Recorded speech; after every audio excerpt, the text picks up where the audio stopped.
Good morning. Ngasigi oina rules ki reading haibetang yengminase ko haidi rules ki reading ana hairagadi ko the lady the symbol mayam side ko symbol ani ko ko ko ani sidagi ama khanse ko haidi rules 1 consider 2 consider ko aham bagi rules se ko haidi shilai se r manba symbol am lai ko amana v manba symbol am lai ko hambagi r manba symbol se hai tare ko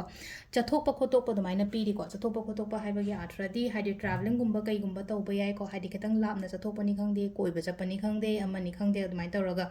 aduga chatpa matamda so engonda kanaba adum lakpa oina oibado haidi thaba inkhang chathokpa khotokpa matamda aina ngasi chatoriba thabak se mangol su oiba ko aduga mi memda ka chatle mingonda mateng gumba kai gumba hangye kaina khallaga su mateng do dum phajana lakpa gumba oina the result se haitare positive result gumba kai gumba mai lakpa oina oire ko ahambagi se ko ahambagi r gi symbol se ko aduga anisubagi keno symbol na v man the symbol se ko v oi k oi te ko creativity and higher ko sida haide creativity the work to haiba aigi khangjari ba aina haijari ba aina hairi ba pot to da adugi field do da changjalo ba photography haye photography da chalo jagoi shaba haire jagoi shaba da chalo hari shi shapa haire shi adi laino ko hajikan jagoi shaba yamna keno tawromna hari